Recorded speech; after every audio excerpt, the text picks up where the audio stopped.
बिस्मिल्लाहिर्रहमानिर्रहीम। अस्सलाम वालेकुम नाज़रीन, इससे पहले आप इस कहानी की 108 हिस्सा सुन चुके हैं और अब किस नंबर 109 मुलाहिज़ा फरमाएं। एक हफ्ता और गुजर गया और फिर एक रात रब नवाज वापिस आया तो उसके साथ एक आदमी भी था और फिर उस रात आबदा की इज्जत नीलाम हो गई। सुबह जब रब नवाज घर से निकला तो आबदा दरवाजे तक उसे छोड़ने आई थी। आज रात में जल्दी वापस आ जाऊंगा, मेरे साथ कोई और भी होगा, कपड़े जरा ढंग के पहनना, रब नवाज ने घर से निकलते हुए कहा। जवाब में आबदा ने सिर्फ मुस्कुराने पर ही इक्तफा किया था। उस रात रब नवाज 11 बजे के करीब वापस आया। उसके साथ एक आदमी भी था। वो रिक्शा मकान के सामने रोककर दरवाजे की बेल बजाता रहा, लेकिन बहुत देर तक अंदर से दरवाजा नहीं खुला तो रब नवाज परेशान हुआ। वो दीवार कूद कर अंदर दाखिल हुआ। कमरे का दरवाजा खुला हुआ था। उसने बत्ती जलाई तो उसके मुंह से बेइख्तियार हल्की सी चीख निकल गई। आबदा पंखे से लटकी हुई थी। उसके गले में दुपट्टे का फंदा पड़ा हुआ था। उसकी आंखें और जबान बाहर को लटकी हुई थी। फर्श पर एक कुर्सी उल्टी पड़ी थी और दूसरी कुर्सी पर एक कागज पड़ा हुआ था। रब नवाज ने वो कागज उठाकर देखा। आबदा 5-6 जमात पड़ी हुई थी। आड़ी तिरछी और शिकस्त हैंड राइटिंग में लिखा हुआ था कि वो खुदकशी कर रही है। उसने रब नवाज पर ऐसे इल्जामात लगाए थे कि अगर ये पर्चा पुलिस के हाथ आ गया तो वो लंबी मुद्दत के लिए अंदर हो जाएगा। उसने वो पर्चा तय करके जेब में रख लिया और कमरे से बाहर आकर बाहर वाला दरवाजा खोल दिया। रब नवाज के साथ आने वाले शख्स को सूरत-ए-हाल का पता चला तो वो रफू चक्कर हो गया। रब नवाज ने पड़ोस का दरवाजा खटखटाया और फिर कुछ ही देर में आबदा की खुदकशी की खबर पूरे मोहल्ले में फैल गई और लोग जमा होना शुरू हो गए। पुलिस भी आ गई। वकूआ एक मुआयना करने के बाद पुलिस ने लाश हॉस्पिटल भिजवा दी और लोगों के बयानात लिए जाने लगे। पुलिस को रब नवाज पर अपनी बीवी को कत्ल का शुबा था, लेकिन बाद पड़ोसी ने बयान दिया कि रब नवाज सुबह जब रिक्शा लेकर निकला था तो आबदा दरवाजे में खड़ी थी। उसके बाद ना तो रब नवाज वापिस आया और ना ही आबदा को देखा गया था। रब नवाज ने अक्लमंदी ये की कि पुलिस के आने से पहले उसने आबदा के हाथ का लिखा हुआ पर्चा जाया कर दिया। अगर वो पर्चा पुलिस के हाथ आ जाता तो रब नवाज भी बच नहीं सकता था। पुलिस रब नवाज पर कोई इल्जाम साबित नहीं कर सकी। लोगों के बयानात और हालात की रोशनी में पुलिस ने यह नतीजा अखज़ किया कि आबदा ने गुर्बत से तंग आकर खुदकशी की थी। रब नवाज पर अगरचे कोई इल्जाम साबित नहीं हुआ, लेकिन पुलिस ने उसे खूब अच्छी तरह निचोड़ लिया था। उसने अपना रिक्शा बेच दिया। जो भी पैसा मिला उसमें से ज्यादातर पुलिस की नजर हो गया। रब नवाज के पास अब कोई काम धंधा नहीं था। उसका ज्यादा वक्त हीरा मंडी के इलाके में गुजरता। उसके दोस्तों में गुलजार नाम का एक आदमी भी था जो हीरवन बेचता था। गुलजार दरअसल हाजी के गिरोह का आदमी था। उसने रब नवाज को भी अपने काम में लगा लिया। रब नवाज को गुलजार के साथ काम करते हुए 2 साल हो गए। वो ये तो जानता था कि वो हाजी के गिरोह में शामिल है, लेकिन उसे आज तक हाजी से मिलने का मौका नहीं मिला। मिलना तो दरकनार, उसने हाजी को कभी करीब से देखा भी नहीं था। ऐसे छोटे लोगों को जब अपने आका के करीब आने का मौका मिले तो वो उसे अपने लिए बहुत बड़ा एजाज समझते हैं और खुशी से झूम उठते हैं। उस रोज जब गुलजार ने उससे बात की कि हाजी अब्दुल्ला चंद रोज उसके घर में मेहमान बनकर रहना चाहता है तो रब नवाज की इस बात पर उसे यकीन नहीं आया। रब नवाज अच्छी तरह जानता था कि इन दिनों हाजी अब्दुल्ला का सितारा गर्दिश में है। एक तरफ पुलिस उसकी तलाश में है और दूसरी तरफ शारिक और समीना उसे पे दर पे नुकसान पहुंचा रहे हैं। उसने शारिक और समीना को भी नहीं देखा, लेकिन वो इतना जानता था कि ये दोनों पहले हाजी के लिए काम करते थे। फिर किसी बात पर झगड़ा हुआ और वो हाजी के दुश्मन बन गए। हाजी को सबसे ज्यादा नुकसान शारिक और समीना ही ने पहुंचाया था। वो उसके कई अड्डे तबाह कर चुके थे और हाजी आजकल उन दोनों और पुलिस के खौफ से छुपता फिर रहा था। रब नवाज को इस बात पर भी हैरत थी कि हाजी अब्दुल्ला जैसा आदमी किसी के खौफ से छुपता फिर रहा है। वो तो बहुत बड़ा आदमी था। असेंबलियों में उसके आदमी बैठे हुए थे। पुलिस के बड़े बड़े अफसरान उसके नाम से कांपते थे। हुकूमत के वजीर उसके घर पर हाजिरी देते थे, लेकिन वो शारिक और समीना से डर रहा था। उस रोज गुलजार ने जब बात की तो रब नवाज उछल पड़ा। पहले तो वो यही समझा कि गुलजार मजाक कर रहा है, लेकिन गुलजार बिल्कुल संजीदा था। बात दरअसल ये है कि गुलजार ने राजदाराना लहजे में कहा, हाजी की जितनी भी बड़ी बड़ी कोठियां हैं वो दूसरों की नजरों में हैं। हाजी चंद रोज ऐसी जगह रहना चाहता है जिसके बारे में किसी को शुबा ना हो, इसलिए मैंने हाजी के सामने तुम्हारा नाम पेश किया। हम और तुम ऐसे लोग हैं जिनके बारे में लोग ये तो जानते हैं कि हम हाजी के गिरोह के हैं, लेकिन कोई शुबा नहीं कर सकता कि हाजी हम जैसे लोगों के घरों में भी आ सकता है। मैंने तुम पर एतमाद करते हुए हाजी को तुम्हारा नाम बताया था, लेकिन अगर ये राज खुल गया कि हाजी तुम्हारे घर पर है तो तुम जिंदा नहीं रहोगे। तुम फिक्र ही ना करो जी, रब नवाज ने कहा, किसी के फरिश्तों को भी पता नहीं चलेगा। तो ठीक है, तुम आज शाम के बाद घर पर ही रहना। हाजी अब्दुल्ला रात को किसी भी वक्त तुम्हारे घर पहुंच जाएगा, गुलजार ने कहा।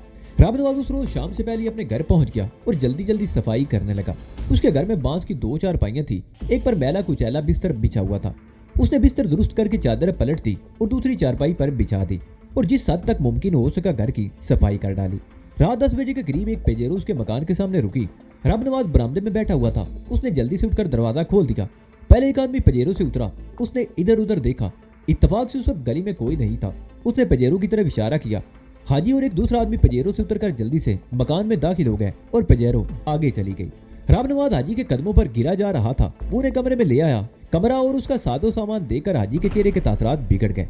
वो सोच भी नहीं सकता था कि उसे कभी ऐसी जगह पर रहना पड़ेगा, लेकिन जाहिर अब उस पर बुरा वक्त आ गया था और इस जैसी जगह पर रहना उसकी मजबूरी थी।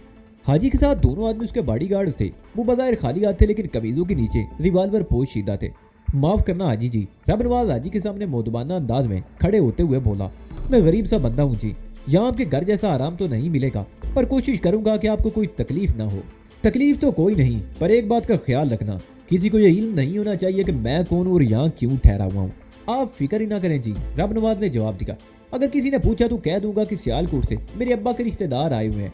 अब्बा जिंदा था तो मेहमान आते ही रहते थे, कभी किसी ने नहीं पूछा था कि कौन आया है। बस ठीक है, हाजी ने कहा, अब तुम जाकर बरामदे में बैठ जाओ। हाजी अब्दुल्ला 2 दिन रब नवाज के घर में छुपा रहा, जहाँ उसे कोई आराम नहीं था, अलबत्ता बेआरामी ज्यादा थी। वो जिंदगी में पहली मरतबा बांध की चारपाई पर सोया था। खाने पीने की भी तकलीफ थी। रब नवाज अपनी हैसियत के मुताबिक हाजी की खिदमत करने की कोशिश कर रहा था। पैसा तो हाजी खर्च कर रहा था और रब नवाज आगे पीछे दौड़ा फिर रहा था। होटल से सुबह का नाश्ता और दोपहर रात का खाना हाजी 2 दिन में ही परेशान हो गया, लेकिन वो रब नवाज की खिदमत से बहुत खुश हुआ था। उसे समझने में देर न लगी कि ये वो वफादार कुत्ता है जो अपने मालिक के लिए जान भी दे सकता है। यहाँ हाजी को दूसरी तकालीफ तो थी ही, सबसे बड़ा मसला बैरूनी राब्ते का था। इस मकान में टेलीफोन नहीं था और वो मालूमात हासिल करने के लिए अपनी बॉडीगार्ड में से किसी को बाहर भी भेजना नहीं चाहता था। और रब नवाज में अभी इतनी सलाहियत नहीं थी कि वो बाहर जाकर सूरत हाल मालूम करता। उसे तो ये भी मालूम नहीं था कि किन लोगों से कैसे राब्ता करना है। हाजी के दोनों बॉडीगार्ड भी तंग आ गए। इस छोटे से मकान में वो लोग एक तरह से कैद होकर रह गए थे। तीसरे रोज शाम को हाजी ने रब नवाज को अपने पास बुला लिया। फारूक अहमद को जानते हो? हाजी ने पूछा। वो जो गुलबर्ग में रहता है? रब नवाज बोला। हाँ वही, फलां रोड पर उसकी कोठी है। हाजी ने कहा। नाम सुना है जी, उनकी कोठी भी देखी है, पर कभी मुलाकात नहीं हुई। बड़े लोग हैं जी हम तो, तुम अभी गुलबर्ग चले जाओ। हाजी ने उसकी बात काट दी। उसे मेरा नाम बताना और कहना कि मैं बुला रहा हूँ, फौरन चला आए और उसे ये मेरी अंगूठी दिखा देना, समझ जाएगा कि मैंने ही तुम्हें भेजा है। हाजी ने अपनी उंगली से चांदी की अंगूठी उतार कर उसे दे दी। उसमें अकीक जुड़ा हुआ था। यहाँ से टैक्सी पर बैठ जाओ और उसे साथ लेकर आना। ठीक है जी, मैं अभी चला जाता हूँ। रब नवाज ने अंगूठी अपनी उंगली में पहन ली और फौरन ही घर से निकल गया। उसके जाने के बाद हाजी के गार्ड ने बैरूनी दरवाजा अंदर से बंद कर लिया और वो तीनों एक कमरे में बैठे बातें करने लगे। तकरीबन 2 घंटे बाद दरवाजे के सामने एक गाड़ी रुकने की आवाज सुनाई दी। जब दरवाजे की घंटी की आवाज सुनाई दी तो एक मुहाफिज ने उठकर पहले दरवाजे की जुरी में से झांका, फिर दरवाजा खोल दिया। वो सफेद रंग की हुंडा सिविक कार थी। रब नवाज के साथ एक और आदमी दरवाजे के सामने खड़ा था। मुहाफिज ने दरवाजा खोल दिया और वो दोनों अंदर आ गए। रब नवाज के साथ दूसरा आदमी फारूक अहमद था। हाजी अब्दुल्ला कुछ देर तक उसके साथ बातें करता रहा, फिर वो सब लोग जाने के लिए तैयार हो गए। तुम भी हमारे साथ चलो, हाजी ने रब नवाज की तरफ देखते हुए कहा। मैं तुम्हारी खिदमत गुजारी से बहुत खुश हूँ, तुमसे कुछ और काम लेना चाहता हूँ, आइंदा तुम मेरे साथ ही रहोगे। वो लोग मकान से निकलकर गाड़ी में बैठ गए। रब नवाज ने मकान को ताला लगाया। हाजी और उसके बॉडीगार्ड पिछली सीट पर थे, जबकि रब नवाज आगे वाली सीट पर था। वो जिंदगी में पहली बार ऐसी शानदार कार में बैठा था और सोच रहा था कि अगर आपदा उसे धोखा देकर खुदकशी ना कर लेती तो वो उसके लिए सोने की कान साबित होती और आज उसके पास भी ऐसी ही गाड़ी होती। वो मुख्तलिफ सड़कों पर घूमते हुए 1 घंटे बाद गुलबर्ग में फारूक अहमद की कोठी पहुंच गए। फारूक अहमद ने तवील चक्कर ये देखने के लिए लगाया था कि कोई उनका ताकुब तो नहीं कर रहा। मेन रोड पर वाक़ई वो कोठी बहुत बड़ी थी। उसके पिछली तरफ एक बहुत बड़ा गंदा नाला था। कोठी में आम और जामुन के कई दरख्त थे। फूलों के पौधों से सजा हुआ खूबसूरत लान भी था।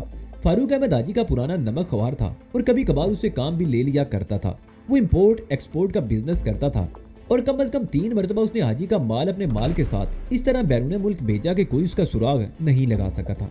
बहुत अरसे से हाजी ने उससे काम नहीं लिया था और उसे तकरीबन भूल ही गया था। रब नवाज की कोठरी नुमा मकान में रहते हुए हाजी उन लोगों के बारे में सोचता रहा जो इस वक्त उसके काम आ सकते थे। उसके ज़हन में फारूक अहमद का नाम भी आया और उसने फौरन ही फारूक अहमद की कोठी पर मुंतकिल होने का फैसला किया। फारूक की उम्र 50 के लगभग रही होगी, लेकिन गोरी चिट्टी रंगत के साथ सेहत भी काबिल रिश्त थी। वो अपनी उम्र से कम लगता था। उसकी बीवी रोना उससे उम्र में अगरचे 8 साल छोटी थी, लेकिन वो भी जिस्मानी रख रखाव की वजह से 35-36 से ज्यादा नहीं लगती थी। फारूक अहमद को खुदा ने सारी नेमतें दे रखी थी, लेकिन वो औलाद जैसी नेमत से महरूम ही रहा। शुरू में उन्होंने अपना इलाज भी करवाया, पीरों के तवीज़ भी घोल घोल कर पिए, मिजारों पर हाजिरियां भी दी, मगर मुराद बर नहीं आई और फिर वो औलाद के मामले में राजी ब रजा होकर बैठ गए। हाजी से फारूक अहमद की मुलाकात कनाडा के सफर के दौरान जहाज पर हुई थी। उसके बाद भी वो मिलते रहे और फिर एक रोज फारूक अहमद पर इंकिशाफ हुआ कि हाजी मुनशियात का बहुत बड़ा बैनुल अक़वामी स्मगलर है। उसे याद नहीं था कि वो किस तरह हाजी के चक्कर में आ गया था, लेकिन माजी में कम अज कम 3 मरतबा हाजी का माल अपने माल के साथ बाहर भिजवा चुका था और हाजी ने हर मरतबा उसे लाखों रुपए दिए थे। फारूक अच्छी तरह जानता था कि हाजी आजकल जेरे उताब है और पुलिस उसकी तलाश में जगह जगह छापे मार रही है, लेकिन जब रब नवाज के जरिए हाजी का पैगाम मिला तो वो एक लम्हा जाया किए बगैर उसे अपने यहाँ ले आया। हाजी ने फारूक की कोठी में पहुंचकर खुदा का शुक्र अदा किया। सबसे पहले उसने चाय बनवा कर पी। फारूक की बीवी पहले से हाजी के इस्तकबाल की तैयारी कर रही थी। वो तमाम तर हशर सामानियों के साथ खूब बन ठन कर हाजी के सामने आई थी। वो बहुत बेतुकल्लफाना अंदाज में हाजी से बातें करती रही। फिर वो उठकर खाने की मेज पर आ गए। फारूक ने जब अपनी बीवी को बताया कि वो हाजी अब्दुल्ला को लेने के लिए जा रहा है तो उसकी बीवी ने अपनी मुलाजमा से कहकर खाने की तैयारी शुरू कर दी थी। उनकी मुलाजमा भी एक अजूबा चीज थी। उसका शुमार ना तो सनफे नाज़िक में किया जा सकता था और ना ही उसे मर्दों की सफ में खड़ा किया जा सकता था, लेकिन वो अपने आप को औरत ही कहलाता था। न सिर्फ कपड़े औरतों जैसे पहनता बल्कि औरतों की तरह मेकअप भी करता। मोटी मोटी आंखें और चेहरे के नकूश बड़े गजब के थे। उसने अपना नाम परी चेहरा रखा हुआ था। वो पिछले 12-13 साल से उनके यहाँ काम कर रहा था। जब वो पहली मर्तबा गाँव से आया तो उसकी उम्र 12 साल थी और उसके कुछ अर्सा बाद ये दिलचस्प इंकशाफ हुआ कि उसका ताल्लुक तीसरी जिन्स से है और फिर बिल्कुल फितरी तौर पर उसमें ऐसी बातें आ गई जो उस जिन्स के लोगों का खासा होती हैं। फारूक और उसकी बीवी शुरू में परेशान हुए थे, लेकिन फिर रफ्ता रफ्ता उसकी बातों और आदतों के आदी होते चले गए। परिचेरा ने घर के सारे काम संभाल रखे थे। वो खाने भी बहुत लजीज तैयार करती थी। वो चूंकि अपने आप को सनफे नाज़िक में शुमार करता था, इसलिए फारूक और उसकी बीवी भी उससे औरतों ही की तरह बात करते थे। इस पर मेज पर खाना लगाते हुए भी वो बड़ी मानी खेज हरकतें कर रहा था। वो अगरचे काबिल एतमाद मुलाजिम था, मगर उसे हाजी के बारे में नहीं बताया गया था। उससे सिर्फ इतना कहा गया था कि वो फारूक का एक पुराना दोस्त है जो साहिवाल का एक बहुत बड़ा जमींदार है और चंद रोज यहाँ रहेगा। ये तुमने क्या तमाशा बनाया हुआ घर में? फारूक अहमद खाना खाने के दौरान हाजी ने फारूक की तरफ देखते हुए कहा। पुराना खिदमतगार है जी, बड़ा मेहनती और काबिल एतमाद बंदा है, फारूक अहमद ने जवाब दिया। बचपन ही से हमारे पास है, इसकी वजह से हमें बड़ी सहूलतें हैं। कहीं ऐसा तो नहीं कि ये बाहर जाकर किसी को बता दे कि हाजी कहते कहते खामोश हो गया। परिचेरा उस वक्त एक डिश उठाए किचन से निकल रहा था। नहीं हाजी साहब, फारूक अहमद ने परिचेरा के जाने के बाद कहा। पहली बात तो ये कि ये आपके बारे में कुछ नहीं जानता और फिर ये घर की बातें बाहर नहीं करता। ये कौम बड़ी खतरनाक होती है, इसका ख्याल रखना, हाजी ने कहा। आप मुतमईन रहें जी, इसकी वजह से कोई मसला पैदा नहीं होगा, फारूक अहमद ने कहा। खाना खाने के बाद वो उठकर ड्राइंग रूम में आ गए। उसकी बीवी कुछ देर उनके पास बैठने के बाद अपने कमरे में चली गई। हाजी और फारूक अकेले बैठे सूरत पर तबादला ख्याल करते रहे। हाजी साहब, फारूक अहमद कह रहा था, मेरी समझ में नहीं आता कि वो कौन आदमी है जो आपके खिलाफ मुखबरी कर रहा है। पता चल जाएगा, हाजी ने सर हिलाते हुए कहा, और फिर मैं उसे ऐसी इबरतनाक सजा दूंगा कि दुनिया का कोई और शख्स अपने मालिक से गद्दारी करने की जुर्रत नहीं करेगा। वो चंद लम्हों को खामोश हुआ, फिर बोला, अच्छा भाई, अब मैं आराम करना चाहता हूँ, नींद आ रही है। पिछले 2 दिन तो बड़ी बेआरामी में गुजरे हैं। आइए मैं आपको कमरा दिखा दूं। फारूक अहमद उठ गया। उसी वक्त उसकी बीवी भी आ गई। उसने लिबास तब्दील कर लिया था और इस वक्त वो शबे ख्वाबी का ढीला डाला लिबास पहने हुए थी। वो हाजी की तरफ देखकर मुस्कुरा दी, लेकिन हाजी ने मुंह फेर लिया। वो दोनों मियाँ बीवी हाजी को उसका कमरा दिखाकर चले गए। हाजी के पिछले 2 रोज वाकई ही बेआरामी में गुजरे थे। इस वक्त हाजी बिस्तर पर लेटते ही सो गया और फिर उसकी आंख सुबह ही खुली। उस रोज आसमान पर बादल छाए हुए थे, जिससे मौसम खासा खुशगवार हो गया था। आम ख्याल ये था कि बारिश होगी, लेकिन पूरा दिन गुजर गया। बादल गरजते रहे, लेकिन पानी का एक कतरा भी आसमान से नहीं बरसा। अलबत्ता उससे अगले रोज सुबह ही सुबह हल्की बूंदाबांदी शुरू होगी। कभी फवार पड़ने लगती और कभी रुक जाती। दोपहर के वक्त बारिश तेज होगी। हाजी उस वक्त ड्राइंग रूम में अकेला ही बैठा हुआ था। इसके दोनों बॉडीगार्ड और रब नवाज बाहर बरामदे में बैठे हुए थे। फारूक सुबह से किसी काम से गया हुआ था और रोना परिचेरा के साथ किचन में थी। हाजी कुछ देर तनहा बैठा कुछ सोचता रहा, फिर उसने टेलीफोन उठाकर अपने करीब रख लिया और रिसीवर उठाकर नंबर मिलाने लगा। लाइन मिलने में ज्यादा देर नहीं लगी। कॉल किसी औरत ने रिसीव की। हाजी अब्दुल्ला बोल रहा हूँ, मकसूद को बुलाओ, हाजी ने कहा। होल्ड करें जी, मैं अभी बुलाती हूँ, दूसरी तरफ से कहा गया। चंद लम्हे खामोशी रही, फिर एक मर्दाना आवाज सुनाई दी। मकसूद बोल रहा हूँ हाजी साहब, आप कहाँ गायब हैं? मैं रब नवाज के मकान पर गया था, वहाँ ताला लगा हुआ था। मैं तो परेशान ही हो गया था कि खुदा न ख्वास्ता हाजी पर हाथ डालना इतना आसान नहीं। हाजी ने उसकी बात काट दी। वहाँ मुझे बेआरामी महसूस हो रही थी। टेलीफोन भी नहीं था, किसी से राब्ता नहीं कर सकता था। मैं फारूक अहमद के यहाँ आ गया हूँ, गुलबर्ग में। ओह, मैं तो परेशान हो गया था, हाजी ने कहा और चंद लम्हों की खामोशी के बाद दोबारा बोला। बंद रोड वाले अड्डे की हिफाजत का क्या बंदोबस्त किया है? तुम्हारे आदमी वहाँ पहुंचे या नहीं? 2 आदमी तो मैंने उसी दिन भेज दिए थे हाजी साहब, लेकिन आपको उस अड्डे का अचानक कैसे ख्याल आ गया? बस ऐसे ही ख्याल आ गया। अब वही अड्डा सबसे अहम है, वहाँ कम से कम 60 करोड़ का माल मौजूद है। मॉन्ट्रियल वाली पार्टी को माल देना है। वो लोग आजकल में लाहौर पहुंच जाएंगे, इसलिए जब तक माल उनके हवाले नहीं कर दिया जाता उस अड्डे की हिफाजत बहुत जरूरी है, हाजी ने कहा। आप फिक्र ही ना करें जी हाजी साहब, कोई गैर मुतलका आदमी हमारे उस अड्डे के करीब से गुजर भी नहीं सकता, मकसूद ने कहा। पता नहीं क्यों मुझे वहम सा हो गया है, हाजी बोला। तुम ऐसा करो, पेजेरो लेकर फारूक अहमद की कोठी पर आ जाओ, हम एक चक्कर लगा लेते हैं। मैं उस अड्डे के बारे में पूरी तरह इत्मीनान चाहता हूँ। ठीक है जी, मैं पहुंच रहा हूँ, लेकिन क्या बाहर निकलना आपके लिए खतरनाक नहीं होगा? मकसूद ने कहा। इतनी तेज बारिश हो रही है, हमें रास्ते में कौन देखेगा? और हाँ, शफकत को फोन पर बता दो कि मैं कहाँ हूँ। मॉन्ट्रियल से आने वाले लोग उससे राब्ता करेंगे। शफकत से कहो जैसे ही वो लोग आए मुझे इतला दे दे। बेहतर है जी, मैं उसे बता दूंगा। दूसरी तरफ से जवाब मिला। हाजी ने फोन बंद कर दिया और तकरीबन उसी वक्त रोना अंदर दाखिल हुई। उसने आज सुबह उठते ही बनाओ श्रृंगार कर लिया था और हाजी के इर्द गिर्द मंडलाती फिर रही थी। बनाओ श्रृंगार करने और हाजी के इर्द गिर्द मंडलाने का मकसद कुछ और नहीं था। वो तो सिर्फ उसे ये तासर देना चाहती थी कि वो उसकी खिदमत में कोई कसर नहीं उठा रखना चाहती थी। उसकी वजह शायद ये थी कि 1 साल पहले आखिरी मर्तबा जब फारूक ने अपने माल के साथ उसका माल भेजा था, माल मंजिल पर पहुंचने की इतला पाकर हाजी ने अपनी कोठी में उनकी दावत की थी और उसने रोना को डायमंड का एक कीमती और खूबसूरत सेट तोहफे में दिया था। हाजी के उनके घर में पहली मर्तबा आया था। वो पुलिस और शारिक वगैरह से छुपता फिर रहा था। वो यकीनन परेशान था और रोना उसे ये तासर देना चाहती थी कि वो अकेला नहीं है। हाजी साहब, आज दोपहर का खाना जरा देर से मिलेगा, आपको भूख तो नहीं लग रही? वो उसके सामने सोफे पर बैठते हुए बोली। अभी तो भूख नहीं, जब खाना पक जाए तो खा लेंगे, हाजी ने जवाब दिया। चंद लम्हे खामोशी रही, फिर वो मौसम के बारे में बातें करने लगे। रोना हाजी की दिलजोई की कोशिश कर रही थी और हाजी को उलझन महसूस हो रही थी। 15-20 मिनट बाद रोना वहां से उठकर गई तो हाजी ने इत्मीनान का सांस लिया। 1 घंटे बाद मकसूद पहुंच गया। हाजी के एक बॉडीगार्ड इरफान ने गेट खोल दिया और वो पेजेरो अंदर ले आया था। रोना मकसूद के बारे में नहीं जानती थी, वो उसके बारे में उलझन सी महसूस करने लगी। चलें हाजी साहब, मकसूद ने बेरस्मी जुमलों के तबादले के बाद कहा। हाँ चलो। हाजी अब्दुल्ला सोफे से उठकर खड़ा हो गया। कहाँ जा रहे हैं हाजी साहब? खाना तैयार हो चुका है, रोना ने कहा। एक बहुत जरूरी काम है, खाना हम वापस आकर खा लेंगे, हाजी ने जवाब दिया और बाहर आकर पोर्च में खड़ी हुई पेजोरो की पिछली सीट पर बैठ गया। इरफान और दूसरा बॉडीगार्ड अपनी सीट पर उसके दाएं बाएं बैठ गए थे। बैठने से पहले उन्होंने सबसे आखिर वाली सीट के नीचे से क्लाशिनकोव राइफलें निकाल ली थी। हाजी अक्सर उसी पेजोरो पर आता और उसमें राइफलें हर वक्त मौजूद रहती थी ताकि जरूरत के वक्त काम आ सके। रामनवाज को भी एक राइफल दे दी गई थी और वो अगली सीट पर बैठा था। मकसूद ने अपनी सीट पर बैठकर इंजन स्टार्ट किया और पेजेरो को गेट से बाहर निकाल लिया। परिचेरा ने गेट बंद किया। रोना बरामदे में खड़ी पेजोरो को सड़क की तरफ जाते हुए देखती रही। बारिश तेज हो गई, सड़कों पर पानी जमा होना शुरू हो गया। इक्का दुक्का गाड़ियां ही सड़कों पर दिखाई दे रही थी। पेजेरो की रफ्तार तेज नहीं थी। वो मुख्तलिफ सड़कों पर घूमती हुई बंद रोड पर आ गई और फिर सर्विस रोड पर उतर गई। जब पेजेरो आते के फाटक के सामने रुकी तो बारिश कुछ और तेज हो गई। मकसूद ने 2-3 मरतबा हारन बजाया लेकिन कोई भी बाहर नहीं आया। रामनवाज नीचे उतर गया। उसने काल बेल की तरफ हाथ बढ़ाया, फिर गेट का देली दरवाजा चंद इंच के करीब खुला देखकर वो आगे बढ़ गया और अंदर दाखिल होकर फाटक पूरी तरह खोल दिया। पेजेरो अंदर दाखिल हुई। फाटक का देली दरवाजा खुला देखकर हाजी का माथा ठीका था। पेजेरो बरामदे के सामने रुकी तो वो इरफान और दिलावर के साथ नीचे आया। मकसूद अपनी सीट पर बैठा रहा। बरामदे वाला दरवाजा भी थोड़ा सा खुला हुआ था। इरफान और दिलावर एकदम चौकस हो गए। इरफान ने अल्लाह दिता और कादर को कई आवाजें दी मगर कोई जवाब नहीं मिला।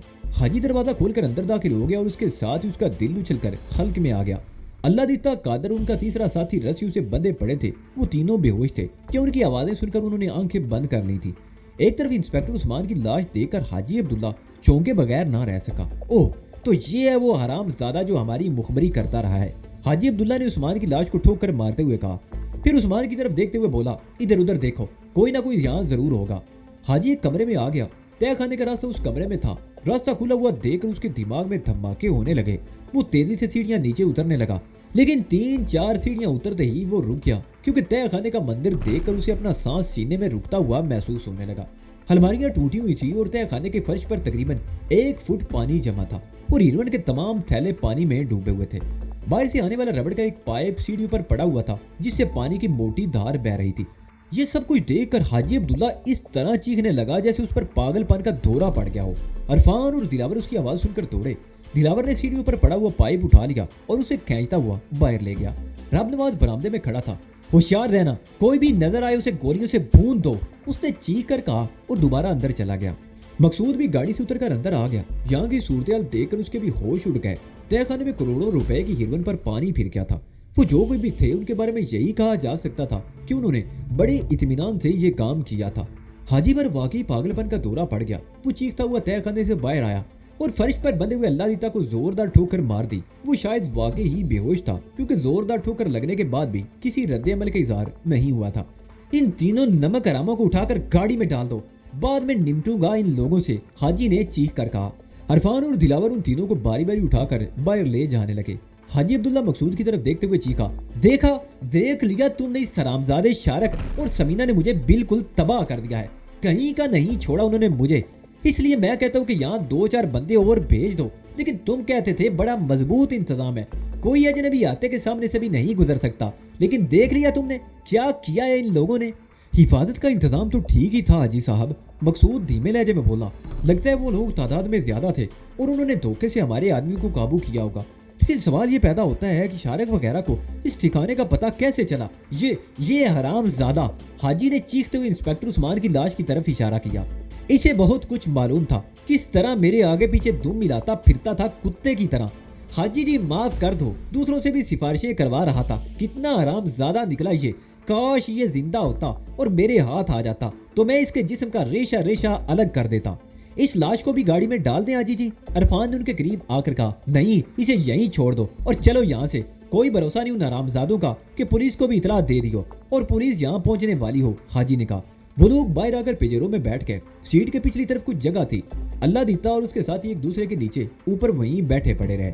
पिजेरो गेट से बाहर आकर बाईं तरफ मुड़ गई। उन्होंने गेट बंद करने की भी जरूरत महसूस नहीं की। पिजेरो गेट से निकलकर रुके बगैर बाईं तरफ सर्विस रोड पर मुड़ गई। अगर उन्होंने सामने देखा होता तो उन्हें बंद रोड पर दूसरी तरफ खड़ी हुई वो कार नजर आ जाती जिसमें हाजी का दुश्मन नंबर 1 शारक बैठा सब कुछ देख रहा था।